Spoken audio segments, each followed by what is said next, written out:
Assalamualaikum everyone. Today I am here to answer another question, and a very important one, and that is how to break down a topic for your CSS English essay. Now this is a topic जो मैं बिल्कुल जब अपनी classes English essay की शुरू करवाती हूँ तो उसमें दिस इज़ द थिंग जो मैं बिल्कुल शुरू में बता देती हूँ. और अभी आप में से कोई भी अगर इस वीडियो को देखने के बाद वो क्लासेस लेने के लिए आएंगे तो you will definitely know the answer पहले से, जो मैं ये सवाल क्लासेस में शुरू में पूछा करती हूँ. बट एनीवे नॉलेज इतना शेयर किया जाए उतना बढ़ता है. सो आई बिलीव कि ये चीज़ आप लोगों के साथ शेयर की जानी चाहिए. So why am I the right person to answer this question for you? Because I have qualified CSS English essay and Prezi thrice. I have never failed it, so yeah, I am the right person to answer this for you.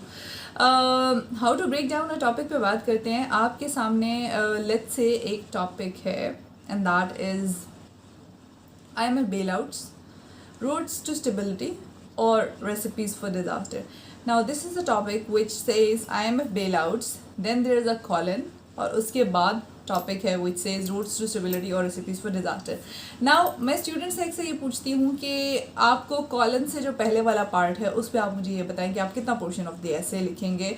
और normally जो मुझे answers मिलते हैं वो 30% से less का कोई भी नहीं मिलता. सम से 50%, सम से 40%, सम से 35%, सम से 30%, और बहुत रेयरली कोई कहते हैं 15 to 20%.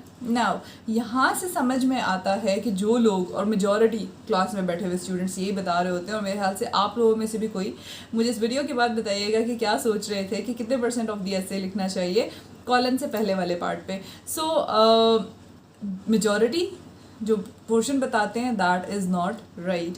और यहीं से अंदाज़ा हो जाता है कि आपका ऐसे फेल होने का ये एक बहुत बड़ा रीज़न बनता है. बेसिकली कॉलन से पहले वाला जो पार्ट है उस पर you should write only maximum 5% of your essay. Well that means वो कहाँ लिखेंगे आप?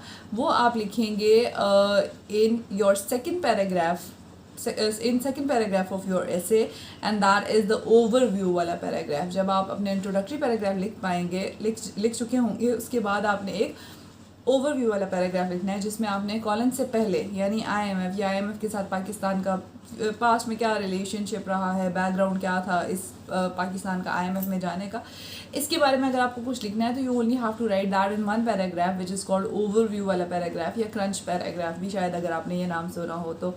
अदर देन दैट आपका एक्चुअली जो टॉपिक होता है वो कॉलन के बाद वाला पार्ट होता है, and you have to write your essay on that part of the topic, on that part of the whole situation given in front of you based on whatever is written before colon. तो आपका topic colon के बाद वाला part होता है based on colon से पहले जो भी चीज़ लिखी है. So keep that in mind, bear that in mind, और आपका I think half the job is done कि आपको एटलीस्ट टॉपिक ब्रेक डाउन करना तो आएगा. Then there are open ended topics as well जिनमें कॉलन यूज़ नहीं होता. There are topics which are in the form of question. There are topics जिनमें OR और यूज़ होता है. देर आर टॉपिक्स जो कि सिर्फ स्टेटमेंट की फॉर्म में होते हैं, वो काफ़ी डिबेटेबल होती है. इन पे भी बात करेंगे किसी और वीडियो में. For now this is it. And one more thing, the next batch for compulsory subjects at LCA, the Leader CSS Academy, both on campus and online, is starting from 31st of July. Classes Ashura के बाद रखने की ये reason थे कि बीच में 3 दिन हैं, लोग ज़रा छुट्टियाँ एंजॉय कर लें, उसके बाद फ्रेश माइंड्स के साथ आके पढ़ सकें.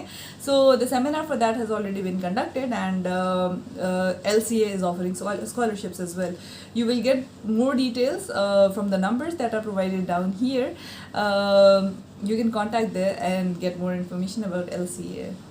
See you in the classes. Allah Hafiz.